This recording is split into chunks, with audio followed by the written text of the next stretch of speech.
첫째는 건강, 두 번째는 재물, 세 번째는 평안. 순서가 있는 건 아닙니다만 이 세 가지가 있어야 된다고 합니다.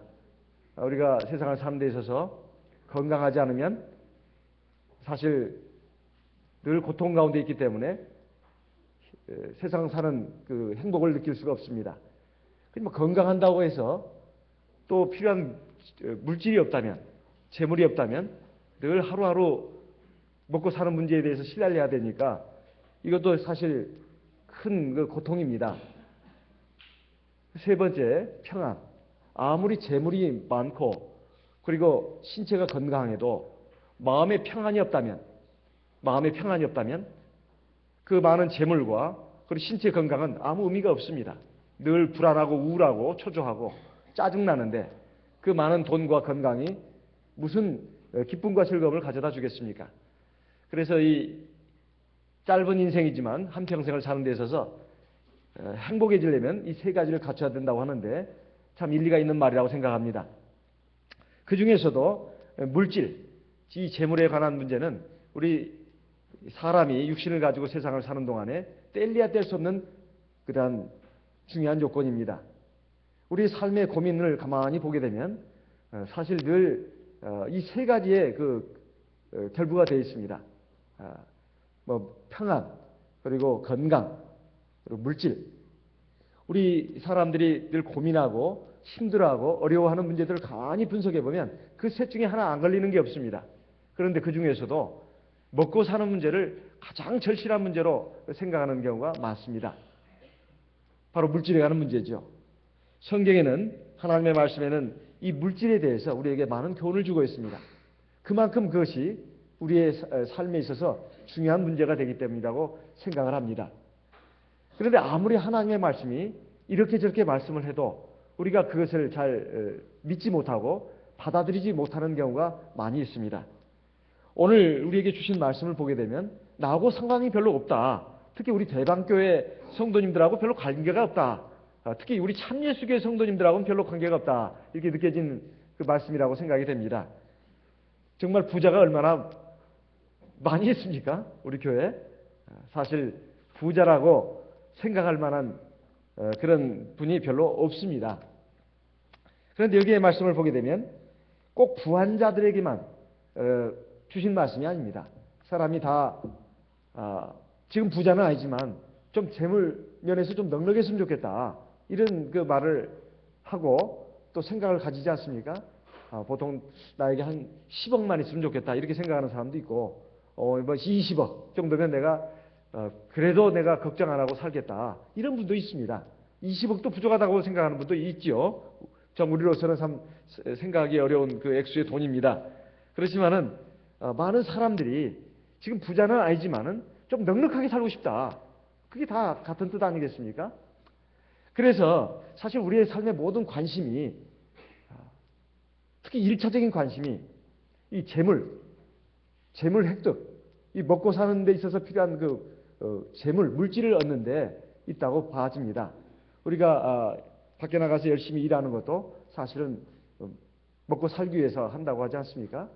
또 우리 자식들을 그렇게 어떻게든지 교육을 시키려고 하는 것도 바로 먹고 살 수 있는 방편을 마련해 주기 위해서 교육시키는 거 아니겠습니까? 그러니까 사실 이렇게 저렇게 말을 해도 다 사실은 벌어서 먹고 살고 싶다는 이런 때에 관심이 집중되고 있습니다.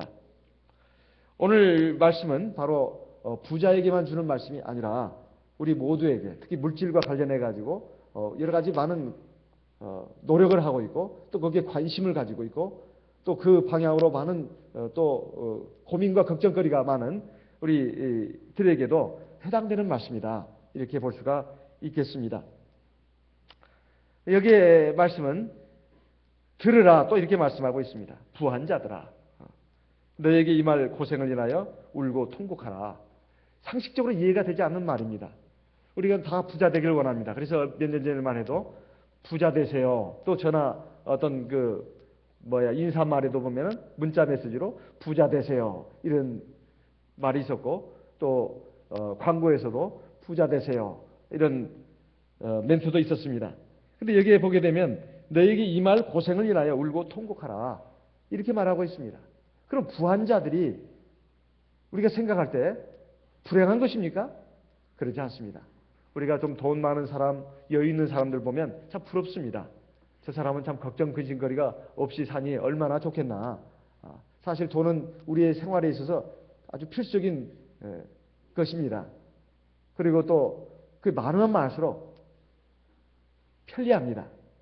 또 많으면 많을수록 마음에 좀 안정이 됩니다. 그런데 여기에 말씀을 보게 되면 너희에게 이 말 고생을 인하여 울고 통곡해라 이렇게 말하고 있습니다. 또 2절에는 너희 재물은 썩었고 너희 옷은 좀먹었다 이렇게 말씀하고 있어요. 왜 이런 말씀을 하고 있을까요? 이 부자는 대체 어떤 부자들이란 말입니까? 하나님을 믿지 않는 세상 사람들 가운데 부자들이 있는데 그 부자들은 당연히 포함되겠죠. 하지만 여기에 이 야고보서의 그 대상자가 누군가? 이 서신 형식으로 편지 형식으로 주신 하나님의 말씀입니다. 사도교회 당시에 전 세계 각지에 흩어져 있는 하나님의 백성들에게 공통적으로 주신 서신이라 해서 신학적으로는 이것을 공동서신이라고 합니다. 그러니까 어떤 특정한 한 사람, 한 교회에만 주신 하나님의 말씀이 아니라 전 세계에 흩어져 있는 모든 하나님의 교회, 하나님의 백성들에게 주신 그런 편지라고 해가지고 공동서신이라고 그래요. 공동서신. 그러니까 이것은 돌려가면서 읽었던 그런 말씀입니다. 그러면서 그 말씀에 대해서 해석을 했다 이 말이에요. 사도교회 당시에 예배 형태가 그런 형식이었습니다.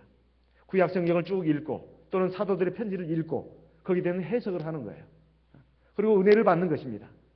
우리의 믿음을 바로 세우고 그리고 우리 영성 방면에 있어서 성장해 가도록 하는 것이 바로 그 예배의 주 목적이었어요. 그래서 이 말씀은 바로 오늘 우리에게도 주신 말씀인데 너희 재물은 썩었고 너희 옷은 좀먹었다 이런 말은 사실 부자라고 해서 꼭 좋아해서는 안 된다는 것입니다. 이것은 하나님의 안목에서 그렇다는 거예요. 신앙적인 차원에서 그렇다는 것입니다.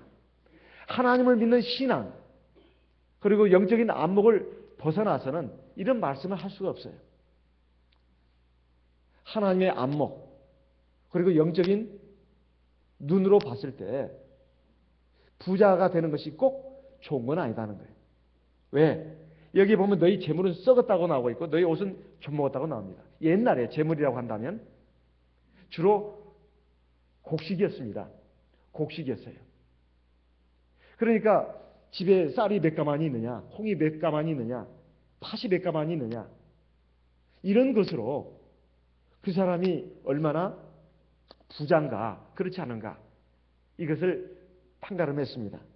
근데 이것이 부자라고 해서 그걸 다 먹을 수 있습니까? 그냥 쌓아놓는 것이죠. 쌓아놓는 겁니다. 그러다 보니까 쥐가 와서 그걸 파먹고 그게 또 썩습니다. 이렇게 부자라고 해서 하루 3끼 이상을 먹을 수 없다는 거예요. 옛날에 우리 조선시대에 임금님들의 수명이 평균이 40세 그 어간이라고 합니다. 아주 오래 사신 분이 영조대왕인데 그분이 70 몇 살까지 8세까지인가요? 80 몇 살까지 사셨다고 하지 않습니까? 그분은 장수한 분입니다. 그분은 무술이 출신 아니에요? 어머니가 그 궁녀 중에서 아주 천한 일을 하는 그런 일을 하는 궁녀였는데 임금님의 눈에 들어가지고 왕자님을 생산했다 이 말이에요. 거기에서 나온 아들이 바로 영조대왕입니다. 그러니까 늘 어렵고 힘들게 살다 보니까 근검절약이 몸에 뱄어요. 그리고 절대 과식을 하지 않았습니다. 임금님들이 하루에 먹는 식사를 보니까 정말 대단하더만요. 하루 3끼만 먹는 게 아닙니다. 중간중간 아주 산의 진미 그 별식들이 간식들이 계속 제공이 되는 거예요. 그래서 듣기로는 하루에 식사가 제대로 그냥 따진다면 한 6, 7번, 10번까지도 된다는 그런 제가 그 자료를 본 적도 있습니다. 그러니 오래 살 수가 없죠. 두 번째는 부인이 너무 많았어요. 그러니 오래 살 수가 없죠. 그래서 사실 사람이 먹는 것이 한정이 있는데 부자라고 해서 3끼 이상을 더 먹을 수 없는 겁니다. 그러면은 몸에 이상이 오게 돼 있어요. 고지혈, 고혈당, 또 뭐가 있죠? 고혈압. 이렇게 해서 사실 몸이 망가지게 돼 있습니다. 그러니까 부자가 먹을 수 있는 그 음식도, 식량도 한계가 있다는 것입니다. 그리고 옷도 마찬가지입니다.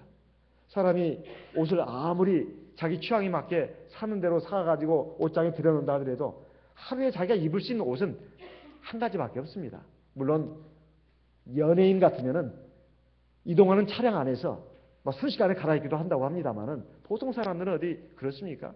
보통 하루에 한 벌 입는 거죠. 근데 수십 벌, 수백 벌을 갖춘 그런 부자들도 많이 있습니다. 뭘 입을까? 옷장을 보면은 옷방이 아예 따로 있지 않습니까? 부자들은 옷방이 따로 있습니다. 우리 교회도 그런 분이 계신지도 모르겠습니다만 옷방에 딱 있어가지고 열어보면은 봄옷, 여름옷, 가을옷, 겨울옷, 그리고 원피스도 뭐 몇 가지, 투피스도 몇 가지, 양장, 양복 마찬가지입니다. 심지어는 팬티까지도 색깔별로 쫙 있고 양말도 마찬가지입니다. 스타킹도 마찬가지. 이런 것이 막 쫙 있다 이 말이에요. 그래서 골라 입는 거예요. 근데 그것이 얼마나 있겠습니까? 옷은 반드시 좀이 슬게 돼 있어요. 안 입으면 이제 색이 변색되게 돼 있습니다. 아무리 세탁을 해도.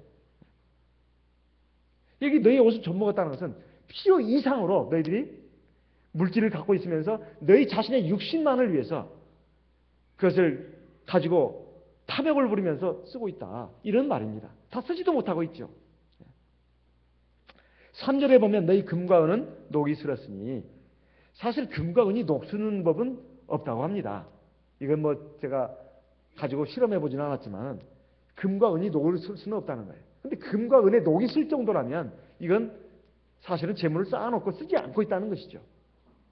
그러니까 하나님께서 우리 사람을 만드셔가 이 세상에 살게 하시면서 다 필요한 물자들을 주시는데 먹고 살 수 있는 그런 방편도 주시고, 그리고 먹고 살 수 있는 그런 것도 다 공급해 주시는 것이 바로 하나님의 은혜입니다. 그런데 이것이 자기의 어떤 필요한 그 이상으로 있다고 하는 것은 사실은 그건 자기의 육신만을 위해서 쓰라고 하는 것이 아니라 하나님의 영광을 위해서, 그리고 하나님의 나라와 의를 위해서 쓰라고 주신 사명인데 그것을 망각하고 쌓아두기만 했다 이 말이에요. 그리고 자기 자신만을 위해서 썼다는 것입니다. 자기 자신만을 위해서 쓴다 하더라도 그게 얼마나 되겠습니까? 먹는 것도 한계가 있고 입는 옷도 한계가 있고, 그리고 금과 은도 아무리 쌓아놔도 그는 기분만 좋을 뿐입니다. 부자들도 많은 땅을 갖고 있고 집도 여러 채 갖고 있습니다. 재산이 많습니다. 보통 요즘 그 부자라고 판정하는 그런 사람들은 부동산을 많이 갖고 있거나 아니면 은행의 잔고가 굉장히 많습니다. 또 주식을 많이 갖고 있다거나. 그래서 평가 주식만 해도 뭐 수십억, 수백억이다. 인기 연예인 중에도 누구는 말이죠. 또 인기 연예인이 아니라 하더라도 재벌들을 보게 되면 그 주식으로 많은 돈을 또 갖고 있지 않습니까? 그리고 부동산도 많이 갖고 있습니다. 집이나 또는 땅. 그런데 그것이 기분상으로만, 서류상으로만 그렇게 돼 있는 것이지 사실 부자가 그걸 다 지금 누리면서 살고 있냐 이 말이에요. 그 넓은 그 땅을 뒹굴면서 거기서 운동하고 그렇습니까? 장부상으로만 그렇게 돼 있는 것에 불과해요. 그리고 주식으로 많이 들어가 있고 또 은행 예금으로 많이 예치가 돼 있다 하더라도 통장에 그렇게 돼 있는 것 뿐입니다. 그건 은행에 지금 들어가 있는 돈에 불과하다 이 말이에요. 또는 회사에 투자되어 있는 돈에 불과합니다. 그것을 자기가 늘 쓰면서 사는 게 아니다 이 말이죠. 그래서 사실 부자를 너무 부러워할 것도 없다 이 말이에요. 마음의 부자가 진정한 부자다. 유럽의 어떤 사람이 진짜 평범한 사람입니다. 근데 먹고 사는 것이 그렇게 간단치가 않고 녹록치 않았어요. 이 사람이 살아가면서 참 돈 벌고 또 그 가정을 이끌어가고 이것이 쉽지 않았습니다. 그러면서 늘 마음에 막 고통이 있었어요. 힘듦이 있었습니다. 그래가지고 쭉 보다 보니까 이게 아니다. 내가 하루에 먹고 입는 것이 결국 하루에 세 끼고 또 입는 옷도 사실 몇 개 안 되고, 그런데 내가 왜 이렇게 그 재물에 대해서 욕심을 가지고 이렇게 아둥바둥 사는가? 내 마음을 좀 편안하게 하자. 그래서 생각을 바꿨다는 것입니다. 자가용 없으면 어떠냐 이 말이에요.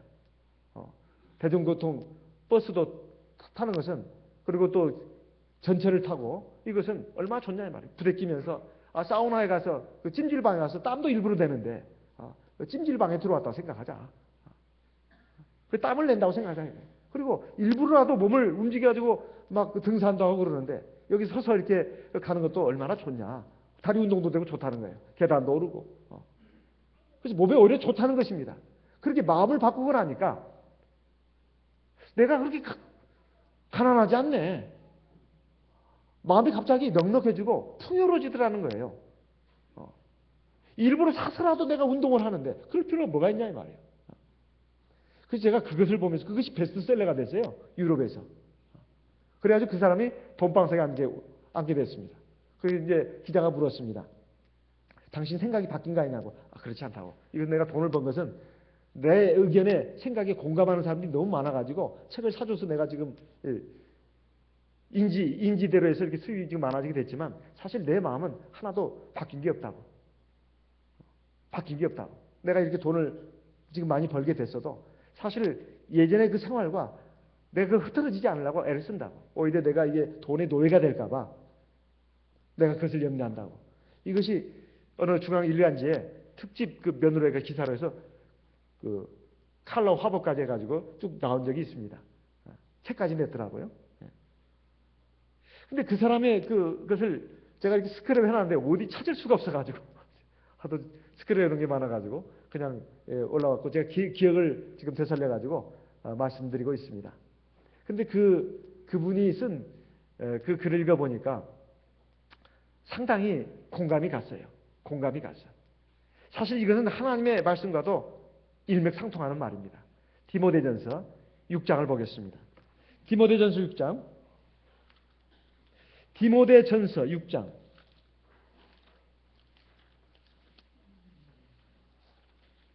6절부터 읽어보겠습니다. 디모데전서 6장 6절 8절까지 우리 같이 소리내서 읽어보겠습니다. 디모데전서 6장 6절에서 8절까지. 그러나 지족하는 마음이 있으면 경건이 큰 이익이 되느니라. 우리가 세상에 아무것도 가지고 온 것이 없음에 또한 아무것도 가지고 가지 못하리니 우리가 먹을 것과 입을 것이 있은즉 족한 줄로 알 것입니다. 여기까지. 자, 여러분 가슴에 손을 얹고 한번 우리 하나님 앞에서 지금까지 나의 삶을 한번 돌아봅시다. 예? 지족하는 마음이 있으면 경건이 큰 이익이 된다. 이 지족이 뭐죠? 지족이 뭡니까? 알지자에다가 만족할 족자입니다. 알지자에다가 만족할 족자예요. 발족자도 되지만 만족할 족도 됩니다. 이게 만족하는 것을 아는 사람, 만족할 줄 아는 사람, 그런 마음이 있으면 경건이 큰 이익이 된다. 경건은 신앙을 말합니다.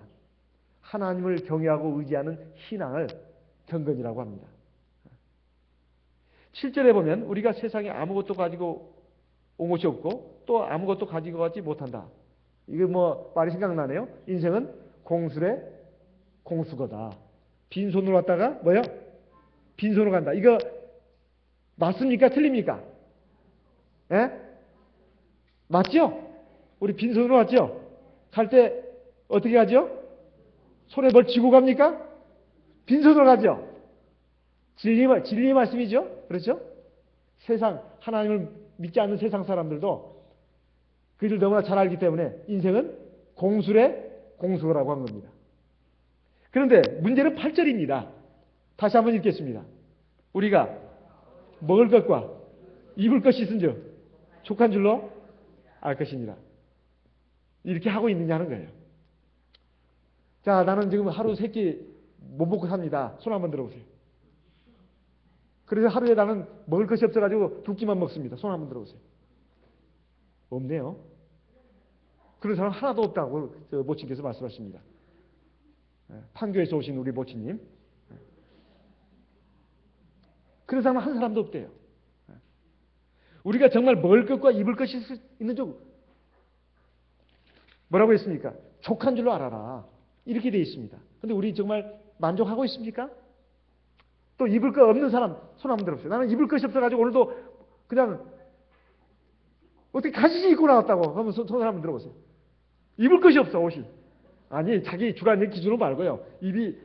옷이 지금 10벌 이상이 있는데, 5벌 이상이 있는데, 입을 것이 없다고 말하는 사람도 있거든요, 주관적으로. 입을 것이 없어, 세상에. 입을 것이 없어. 옷이 지금 수십 벌인데도. 팬티도 벌써 몇 벌이고, 팬티라고 하니까 러닝셔츠 팬티도 몇 번인데도 입을 팬티가 없네. 그런 사람 있어요? 제가 빌려드릴게. 없지요? 입을 것이 없다고 생각하면 손 한번 들어보세요. 입을 것이 없어. 내가 있는 거라도 좀 드리겠습니다. 좀 빚은 바랬지만. 없습니다. 없어요. 그런데 문제는 만족할 줄 아냐 이 말이에요. 이것이 우리가 하나님 앞에서 한번 생각해 봅시다. 저와 여러분 다 같이. 우리가 먹을 것과 입을 것이 있으면 만족을 해야 되는데 만족하냐 이 말이에요. 만족하지 않습니다. 근데 여기에 보니까 집이 빠졌네요. 의식주가 있는데 집이 빠졌어요. 하나님의 말씀은 완전합니다. 근데 왜 집을 안 넣었을까요? 잘 곳이 빠졌네요. 우리가 먹을 것과 입을 것과 잠잘 곳이 있으면 이래야 되는데 주가 빠져서 의식주, 주택. 집은 중요하지 않다는 겁니다. 먹을 것과 입을 것이 있으면 좋다는 거예요. 요즘 그 노숙자들이 상당히 있습니다. 그런데 그 노숙자들 그렇게 하면 안 되지 않습니까? 그래서 나라에서는 집도 공간도 마련해 놓고 먹을 것도 줍니다. 근데 노숙자들이 그거 가지고 이제 뭐 먹을 거 주니까 이제 그 들어가죠. 그리고 노숙자들이 그게 안 들어가는 경우도 많습니다. 왜냐하면 다른 사람 같이 있기가 싫다는 거예요. 또 구속받는 게 싫다는 겁니다. 얼마 구속하는 것도 아닌데. 그렇지 않아도 저 파고다공원에 가면 무료 급식하는 곳도 있다고 들었습니다. 또 저기 뭐 청량리역 그 근방에 가면 하루에 한 끼씩 준다는 거예요. 근데 식사가 잘 나온대요. 줄만 서면 됩니다. 자기들이 얼마든지 일하면 살 수 있는데 문제는 삶의 어떤 의욕을 잃었다는 것이죠. 희망을 잃은 것이 바로 큰 문제입니다. 우리에게는 하나님 아버지가 계시지 않습니까? 사실 세상 사람들에게도 하나님 아버지가 계십니다. 다만 그들은 고아처럼 지금 세상을 방황하면서 사는 것뿐이죠. 문제는 우리가 먹을 거가 입을 것이 있다면 참 나는 만족하다, 감사하다 이렇게 살고 있냐는 거예요. 그렇게 살고 있지 않지 않습니까? 우리는 그저 내일을 걱정합니다. 문제는 그겁니다. 내일이라고 하는 말은 미래를 총칭하는 말입니다. 즉 다음 날, 내일 포함해가지고 우리가 죽을 때까지 그것을 늘 걱정한다 이 말이에요. 오늘 지금을 걱정하는 게 아니라 내일을 걱정한다 이 말이에요. 그런데 주님은 말씀하고 있습니다. 오늘 지금 네가 먹을 것과 입을 것이 있으면 좋게라 이런 말입니다. 사자성어에 보게 되면 우리 옛 선현들이 만들어 놓은 사자성어를 보게 되면 그 중에 암분지족이란 말이 있습니다. 암분지족. 뭐 중국어로 말한다면 안펀쯔주 이렇게 되겠죠. 안펀쯔주. 그러니까 자기 분수를 알고 만족할 줄 아는 사람. 자기 분수를 알고 만족할 줄 아는 사람은 정말 행복한 사람이다. 이런 뜻입니다. 이거 뭐 공자의 손자인 뭐 자사가 쓴 그 책 중용에 나온 말이라고 합니다. 그리고 증자의 제자이자 공자의 손자인 자사라고 하는 사람이 쓴 그 중용이라는 책에 나오는 말이라고 그래요. 근데 그와 비슷한 말이 안빈낙도가 있습니다.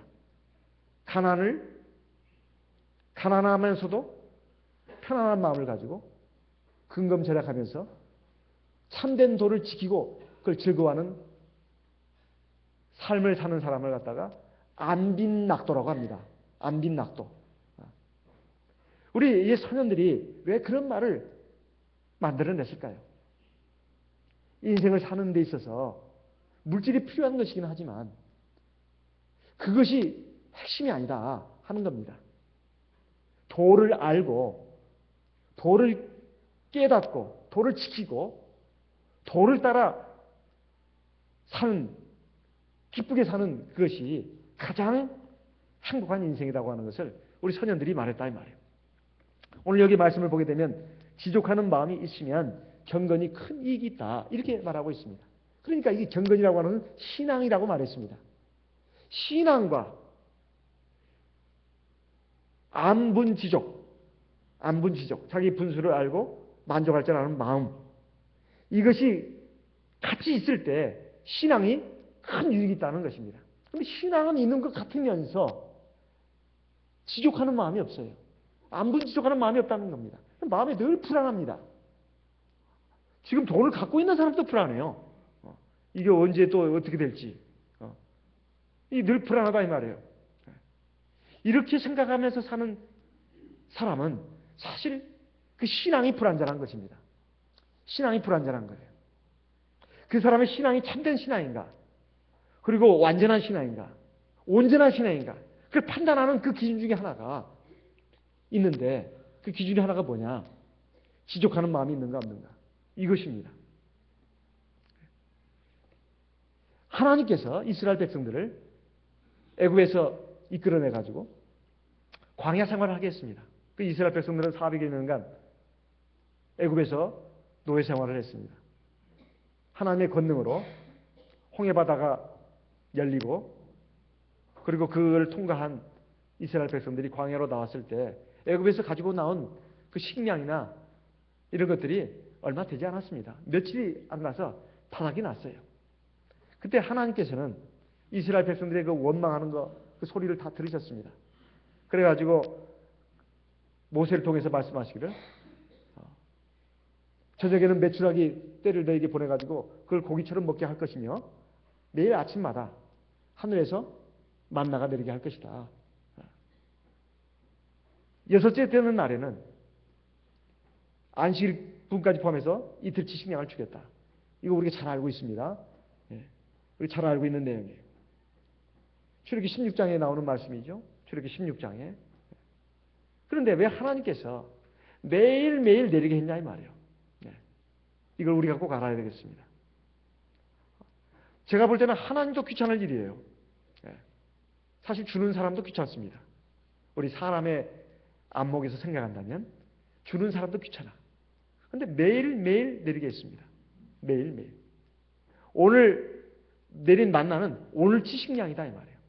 그리고 하루가 지나서 내일 내리는 그 만나는 내일치 식량입니다. 모레도 마찬가지예요. 그리고 여섯째 되는 날 금요일에 내리는 식량은 안식일까지 포함해서 내린 식량이었습니다. 왜 하나님은 매일매일 내렸냐 이 말이에요. 그것을 40년 동안 훈련을 시켰습니다. 그게 왜 그럴까요? 매일매일 먹고 사는 거 하나님을 의지하라는 것입니다. 두 번째, 매일매일 그 하루치 음식이 있다면 만족하라는 거예요. 두 가지입니다. 매일매일 하나님을 의지하라. 먹고 사는 문제에 있어서도. 그리고 매일매일 하나님이 주시는 그 먹는 거, 먹을 거 이것으로 감사하고 안심하고 만족하라는 것입니다. 그래서 매일매일 주신 거예요. 그걸 40년 동안 훈련시킨 겁니다. 그래야 가나안 땅에 들어가서도 타락하지 않으니까. 신명기 8장을 보겠습니다. 신명기 8장. 신명기 8장 2절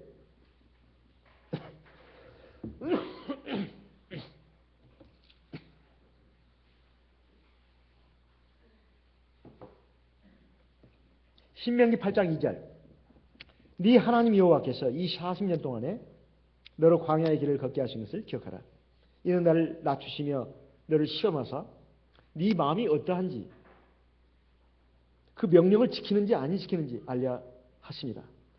3절 같이 읽겠습니다. 3절 너를 낮추시며 너로 줄이게 하시며 또 너도 알지 못하며 네 열조도 알지 못하던 만나를 내게 먹이신 것은 사람이 떡으로만 사는 것이 아니요 여호와의 입에서 나오는 모든 말씀으로 사는 줄을 너로 알게 하려 하십니다. 여기 보면은 광야 40년의 그 여정을 꼭 기억해라 이렇게 말씀하고 있습니다. 이건 너를 낮추시기 위한 것이다. 그리고 너의 마음을 시험해가지고 네가 정말 하나님의 명령을 지키는지 안 지키는지 알게 하십니다. 이렇게 말씀하고 있습니다. 너를 낮추시고 너로 줄이게 하신 거. 줄이기도 하셨다네요. 그런데 사실 이스라엘 백성들이 굶은 적이 없습니다. 굶은 적이 없어요. 이제 식량이 떨어져가지고 막 그때 위기 상황이 왔죠. 그때 하나님께서는 그들이 식량이 떨어진과 동시에 하늘에서 만나가 내려오게 했습니다. 사실 굶게 하지 않았어요. 그런데 매일매일 하늘에서 만나가 내려오게 했습니다. 이것이 뭐냐? 사람이 먹고 사는 것이 사실 물질을 먹고 사는 것이 아니라 하나님이 생명을 주셨기 때문에 우리가 사는 것이라는 거예요. 그래서 우리가 이 수단과 방법을 오해해서는 안 되는 것입니다. 보통 하는 말이 먹고 살기 위해서 이 짓을 하지.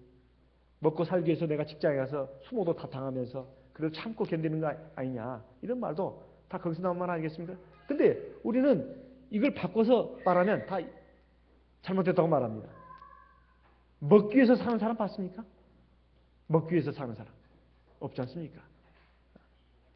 먹고 살기 위해서 일하는 것이죠. 먹기 위해서 사는 사람 없습니다. 공부도 마찬가지예요. 공부하기 위해서 공부하는 사람은 없습니다. 그래서 우리가 그건 다 수단에 불과한 것이죠. 그런데 4절 이하에 보게 되면 이 40년 동안에 네 의복이 헤어지지 아니하였고 네 발이 부르지 않았느니라 이렇게 말씀하고 있습니다. 그러면서 이제 네가 그 가나안 땅에 들어가게 되면 절대 너희가 조심해야 할 것이 있는데 16절에 네 열조도 알지 못하던 만나를 광야에서 네게 먹이셨나니 이는 다 너를 낮추시며 너를 시험하사 마침내 네게 복을 주려 하심이었느니라. 17절 또 두렵건대 네가 마음에 이르기를 내 등과 내 손의 힘으로 내가 이 재물을 얻었다 할까 하노라. 18절 네 하나님 여호와를 기억하라. 그가 네게 재물을 얻을 능을 주셨습니다. 이제 하나님이 모세를 통해서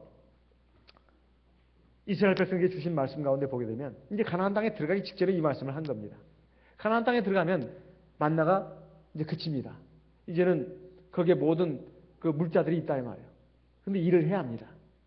그런데 일을 하더라도 그것이 하나님이 주신 것인 것을 꼭 기억하라는 거예요.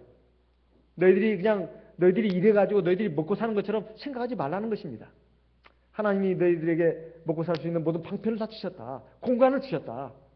그러니 그것을 기억하고 그 재물을 얻을 능력도 하나님이 주셨다는 것을 꼭 기억하라는 거예요.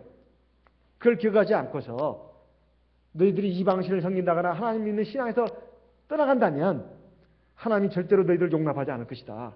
이렇게 말씀하고 있습니다. 자, 다시 돌아와서 한번 생각해 봅시다.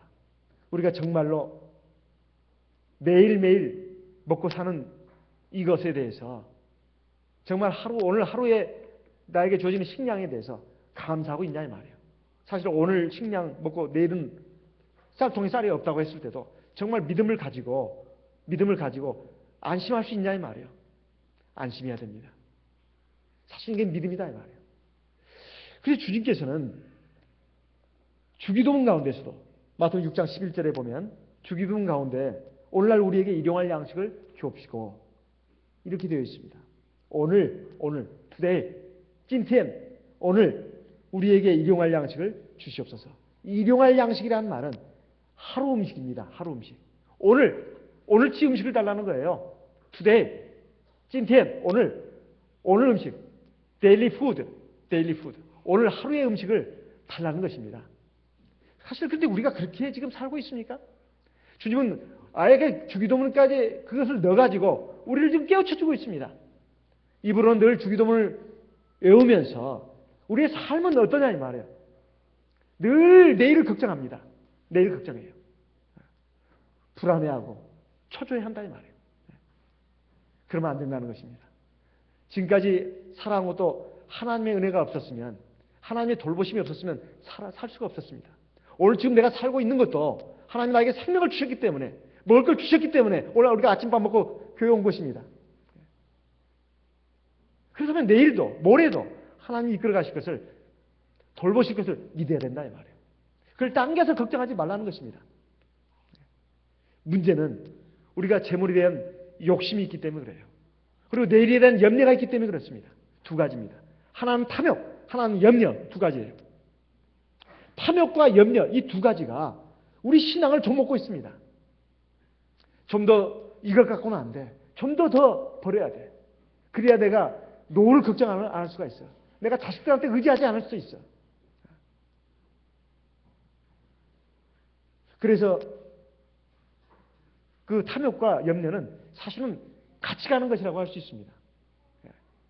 같이 가는 거예요. 디모데전서 6장 9절 말씀을 읽어보겠습니다. 디모데전서 6장 9절 10절 부하려 하는 자들은 시험과 올무와 여러 가지 어리석고 해로운 정욕에 떨어지나니 그 사람으로 침륜과 멸망에 빠지게 하는 것이라. 10절 돈을 사랑하니 일만하게 뿌리가 되나니 이것을 사모하는 자들이 미혹을 받아 믿음에서 떠나 많은 근심으로써 자기를 찔렀도다. 우리가 돈을 벌기 위해서 돈을 벌면 안 된다.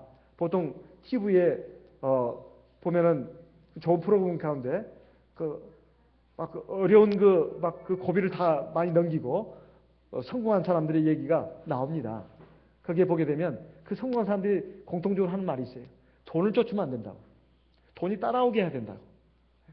돈을 벌려고 돈을 벌면 돈이 벌리지 않는다는 거예요. 내가 정직하고 성실하게, 그리고 다른 사람들을 배려하면서 다른 사람들에게 봉사하겠다, 이런 마음으로 하면 돈은 따라온다는 거예요. 저는 그 말이 참 옳다고 생각합니다. 그래서 우리가 부하려고 생각하지 말고 내가 세상을 살면서 내게 주어진 능력대로 최선을 다하고 하나님의 영광을 나타내고 다른 사람들에게 내가 유익과 덕을 끼쳐야 되겠다, 이런 그 마음을 가지고 하면 돈은 따라오게 돼 있다는 거예요.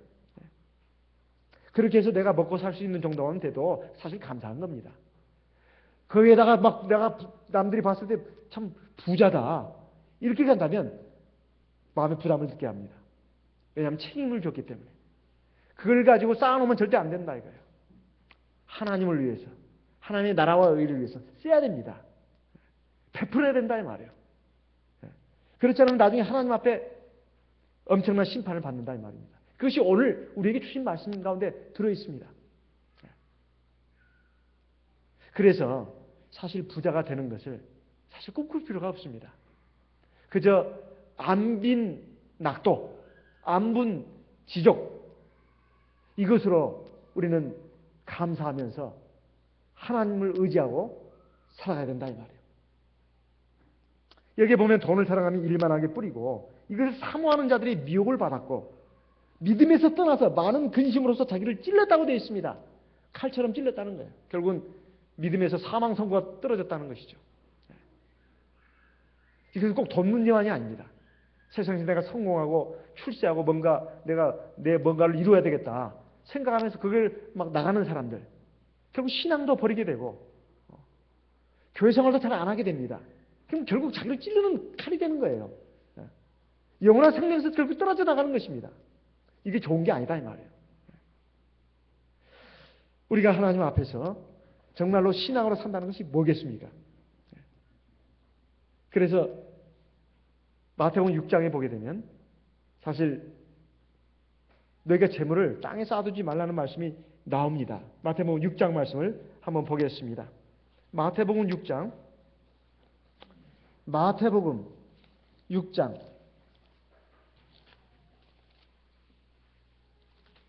18, 19절 너희를 위하여 보물을 땅에 쌓아두지 말라.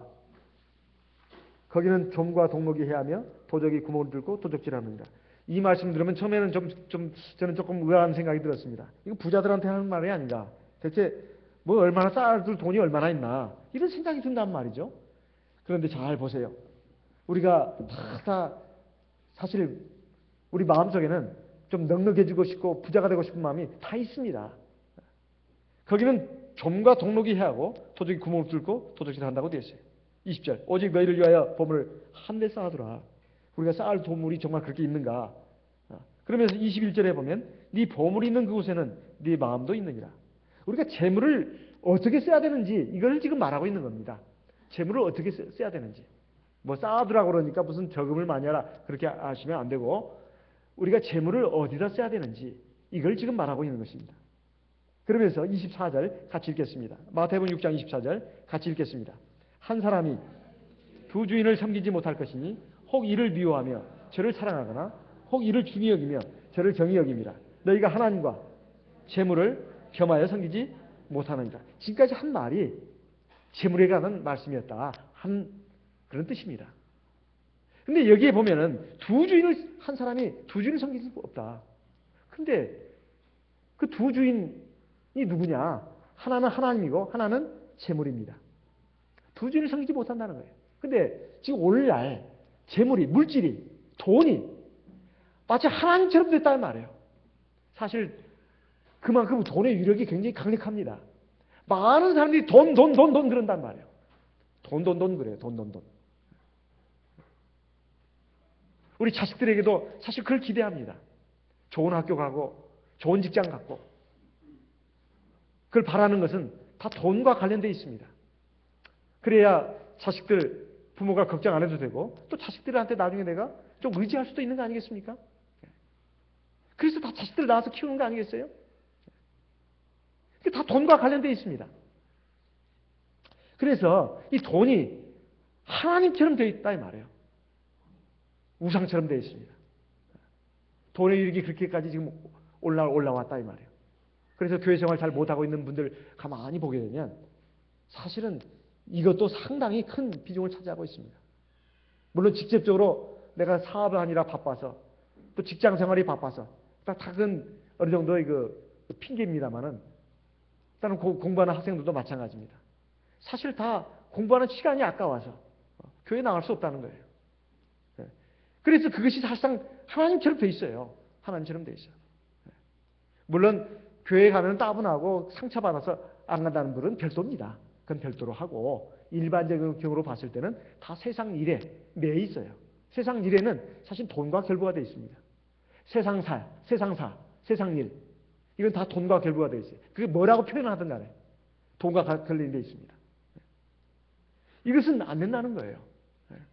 그런데 바로 이어지는 말씀이 25절입니다. 그러므로 내가 너에게 이르기를 목숨을 위하여 무엇을 먹을까 무엇을 마실까 몸을 위하여 무엇을 입을까 염려하지 마라. 염려에 관한 문제입니다.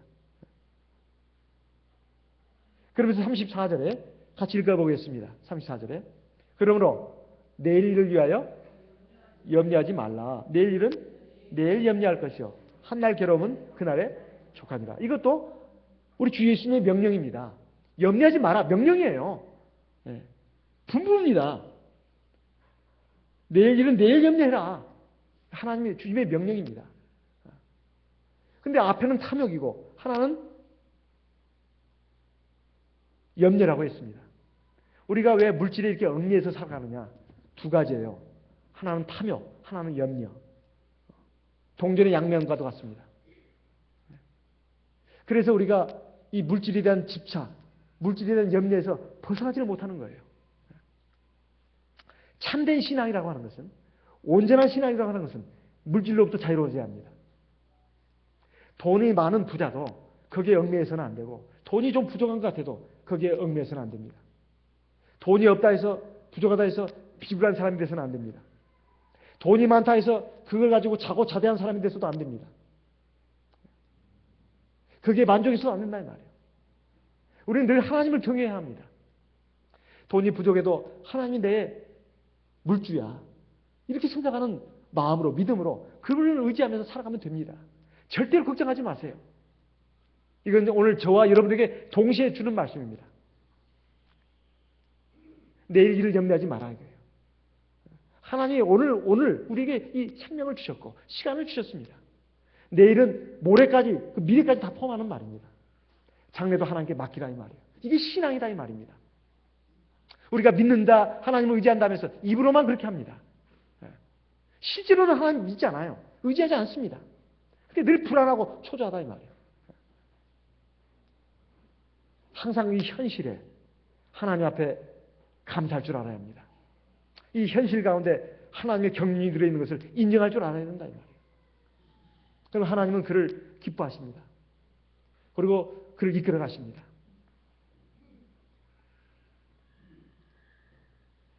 사실 정함이 없는 재물이라고 말하고 있습니다. 우리가 아무리 재물을 쫓아서 간다 하더라도 그 재물이 꼭 나에게 주어지는 것도 아니고 설령 얻었다 한들 그것이 영원히 나와 함께 있는 것이 아닙니다. 시편 39편 6절 말씀을 보겠습니다. 시편 39편 6절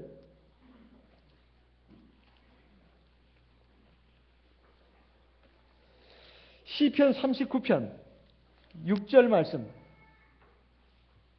같이 읽어보겠습니다. 시편 39편 6절 같이 읽겠습니다. 진실로 각 사람은 그림자같이 다니고 헛된 일에 분요하며 재물을 쌓으나 누가 취할는지 알지 못하나이다. 7절 주여 내가 무엇을 바라리요 나의 소망은 주께 있나이다.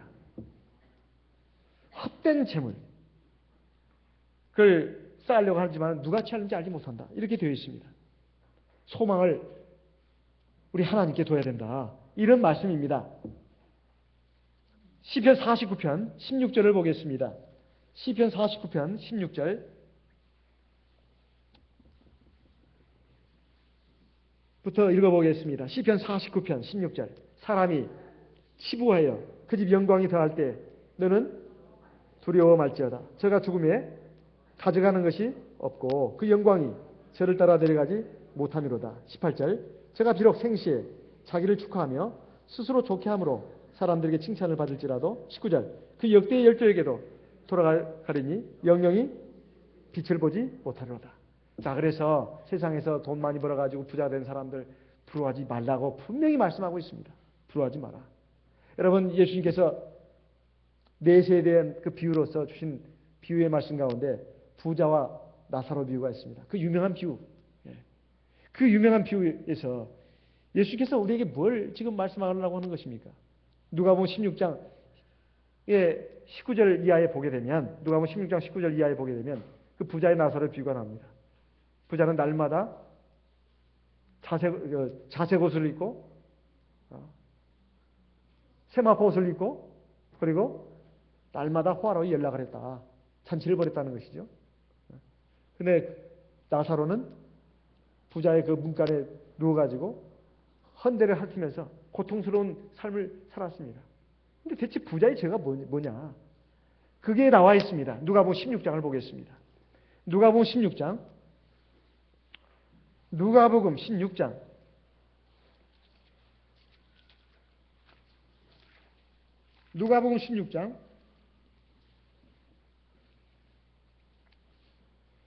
24절 25절 같이 읽어보겠습니다.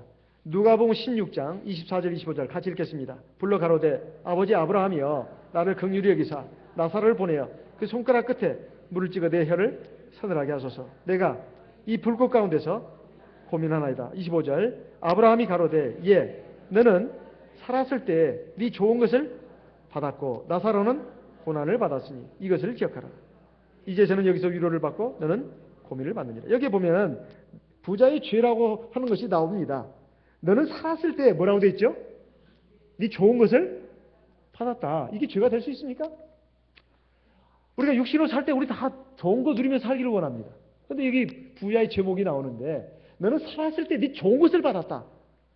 세상에 이런 제목도 다 있네요. 여기는 그 이면을 들여다봐야 합니다. 부자가 앞에서 보게 되면 좋은 것을 받고 아주 행복하게 살았잖아요. 그죠? 자색 옷을 입고 고운 베옷을 입고 날마다 호화를 잔치했어요. 그런데 그 외에는 아무것도 없어요. 아무것도 없어. 좋은 것을 받아 누렸다는 거예요. 근데 너는 하나님 앞에서 네 책임을 다하지 않는 것입니다. 사실은 부자가 잘 먹고 잘 사는 것이 죄가 될 수는 없습니다. 그렇죠? 자기 지금 문간에 거지가 지금 누워가지고 죽어가는데 그 나눠줘야 되지 않습니까? 그렇게 하지 않았다는 거예요. 부자가 되는 거 너무 꿈꾸지 마세요. 부자는 그만큼 하나님이 많은 사명감과 책임을 부과해 준 것입니다. 우리가 만약 지금 요즘 저는요 우리 그 대방교회 성도님들이 사실 전국 교회에서 봤을 때 그래도 먹고 사는 데 있어서 거의 근심 걱정이 없는 그런 성도들이라고 저는 생각합니다. 제가 거의 우리 교회 대표적인 교회들 거의 다 제가 돌았습니다. 제 목회 경력이 저도 이제 상당하다 보니까. 근데 대방교회의 특징을 보게 되면 성도님들이 먹고 사는 문제에 있어서 그렇게 크게 걱정이 없어요. 제가 봤을 때는. 그것도 다른 교회의 신도들과 비교해서 그렇습니다. 여러분들은 목사님이 별소리를 다 하나 이렇게 생각할지 몰라도 나는 안 그런데 아니에요. 우리 전국교회 평균을 다 이렇게 제가 이렇게 비교를 이렇게 해봅니다. 대방교회 성도님들은 그래도 안정된 생활을 하고 있다. 거의 다. 먹고 사는 문제에서 크게 이렇게 걱정이 없어요. 그런데 중요한 것이 이것입니다. 그 다음 문제예요. 그래서 나는 먹고 사는 것이 걱정이 없습니다. 그러면 되는 것입니까? 안 되는 것이다. 이거예요. 내가 지금 내가 먹고 사는 것에만 만족하며 살아간다. 그거 아닙니다. 내가 하나님 앞에서 얼마나 제대로 신앙생활을 제대로 하고 있는가. 그리고 하나님이 기뻐하시는 일을 내가 작은 것이지만 쓰고 있는가. 이것이 있어야 합니다. 그것이 없다면 내가 하나님 나라에 갔을 때 이 부자와 똑같은 판단을 받을 수도 있다는 것. 여러분, 하나님의 준엄한 경고를 드려야 합니다. 내가 너 왜 세상에서 뭘 하다 왔냐? 저 먹고 입고 쓰다가 왔습니다. 너 부자와 뭐가 달라? 너 좋은 거 다 받았잖아. 그러면 어떻게 되겠습니까? 그래서 첫째 우리가 감사해야 합니다. 그러니까 우리가 매일매일 먹고 쓰고 있는 것이 참 감사하다. 하나님을 더 경외하고 의지하면서 하나님 은혜에 보답할 줄 알아야 된다 이 말이에요. 하나님은 우리에게 분수에 넘치도록 선행을 하라, 충성하라, 봉사하라. 그걸 말씀하지 않습니다. 우리의 분수에 맞게, 우리의 능력에 맞게 하나님 앞에서 은혜에 보답하는 생활을 해야 됩니다. 그것이 가난한 형제에게 물 한 그릇 주는 것이 될 수도 있고, 작은 데 어떤 도움을 줄 수도 있는 것입니다. 그거는 그냥 힘도 안 된다. 나는 그냥 기도만 하겠다. 그것도 좋습니다. 그렇지만은 사실 우리가 정말 믿음으로 양심껏 생각해 보면 정말 우리가 내 자신만을 위해서 살고 있다. 이런 생각을 할 때가 많습니다. 첫째는 하나님에 대해서 신앙이 우리가 바로 서야 합니다. 여기에 그 비유의 말씀은 또 앞에 또 나옵니다. 어리석은 부자가 나오죠. 누가복음 12장에 보면 어리석은 부자의 비유가 나옵니다. 우리 중에 한 사람이 선생님 내 형을 명해서 유업을 나와 나누게 하소서. 예수님이 막 책망을 했습니다. 이 사람아 누가 나를 너희의 재판장이나 물건 나누는 자로 세웠느냐. 그러면 15절에 누가복음 12장 15절입니다. 저에게 이르시되 삼가 모든 탐심을 물리치라. 사람의 생명이 그 소유에 넉넉한 데 있지 아니하니라 하시고 또 비유로 일러 가라사대. 그러면서 어리석은 부자가 나오죠. 이 부자가 문제가 뭡니까? 19절에 보면 또 내가 내 영혼에게 이르되 영혼아 내 여러 해 쓸 물건을 많이 쌓아두었으니 평안히 쉬고 먹고 마시고 즐거워하자 하리라 하되 20절 하나님은 이르시되 어리석은 자여 오늘 밤에 네 영혼을 도로 찾으리니 그러면 네 예비한 것이 네가 되겠느냐 하셨으니 21절 여기에 결론의 말씀이 있습니다. 같이 읽어보겠습니다. 자기를 위하여 재물을 쌓아두고 하나님께 대하여 부여치 못한 자와 이와 같으니라. 이 부자의 죄는 또 뭡니까? 자기만을 위해서 재물을 쌓아두고 하나님에 대해서는 부여치 않았다는 거예요. 뭐예요? 신앙적으로 하나님 앞에서 건강해지고 장성해지고 성숙해져야 되는데 그런 것이 없다 이 말이에요. 또 두 번째, 우리가 사실 이 재물에 대해서는 이제 마지막으로 디모데전서, 그것이 오늘 말씀의 총 결론이 될 수도 있겠습니다. 디모데전서 6장을 보겠습니다. 디모데전서 6장 같이 읽어보겠습니다.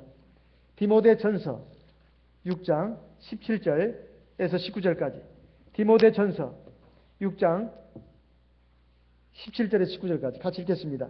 네가 이 세대의 부한 자들을 명하여 마음을 높이지 말고 정함이 없는 재물에 소망을 두지 말고 오직 우리에게 모든 것을 후히 주사 누리게 하시는 하나님께 두며 18절 선한 일을 행하고 선한 사업에 부하고 나눠주기를 좋아하며 동정하는 자가 되게 하라. 19절 이것이 장래의 자기를 위하여 좋은 터를 쌓아 참된 생명을 취하는 것입니다. 자, 결론을 내립시다. 우리가 하나님의 말씀을 들어보니까 지족하는 마음을 가져라. 매일매일 하나님이 먹을 거 입을 거 주신 것으로 감사하고 만족하면서 살고, 두 번째, 그러면서 내일 일은 하나님 앞에 맡기고 의지해라. 두 번째는 뭡니까? 재물에 대해서 탐심을 갖지 말고 그 내가 가지고 있는 것으로 선한 일에 쓰일 수 있도록 하라. 이거 아니겠습니까? 돼지가 어느 날 막 불평하면서 소한테 막 한탄하면서 말했습니다. 사람들은 나보고 자꾸 돼지 그러는데 진짜 나는 기분이 나빠 죽겠다고. 나는 죽으면은 그 돼지 머리에부터 시작해가지고 다 주는데 족발까지. 왜 사람들 나보고 이 돼지야 하면서 사람들 욕할 때도 돼지 같다고 하면서 내 이름을 들먹거리니 모르겠다고. 그러니까 소가 하는 말이, 야, 너는 죽어서 그걸 주지 않냐. 아무 쓸모가 없을 때. 나는 살았을 때부터 노동력을 제공한다. 노동력. 그리고 맛있는 우유도 주거든. 살았을 때.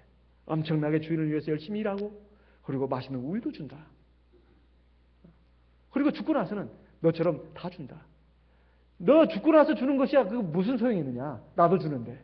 문제는 살았을 때 나처럼 네가 일을 하냐 뭐 하냐. 맨날 먹고 뒹굴고 싸기만 하지.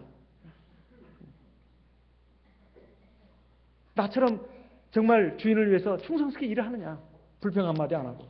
그리고 맛있는 우유도 제공하지 않느냐. 죽어서 주는 거 그거 누가 못해? 살았을 때 잘이요. 이 말입니다. 우리가 살아있는 이 시간은 정말 귀한 시간입니다. 우리가 세상을 사는 것은 하나님의 은혜로, 하나님 주신 생명으로 사는 겁니다. 우리가 살아있을 때 안빈낙도 하면서 우리 하나님께 모든 미래를 맡기면서 내가 하나님 앞에서 뭔가 충성되고 내가 선한 일을 해야 되겠다. 하나님을 기뻐하시는 그런 삶을 살아야 되겠다. 이런 마음을 가지고 산다면 그 사람은 축복된 인생을 사는 것입니다. 그러한 인생을 저와 여러분이 이 시간 이후로부터 정말로 마음을 다지고 새롭게 세워서 그러한 삶의 길로 나가시기를 예수님의 이름으로 기원하는 바입니다. 묵도하겠습니다. 할렐루야. 아멘.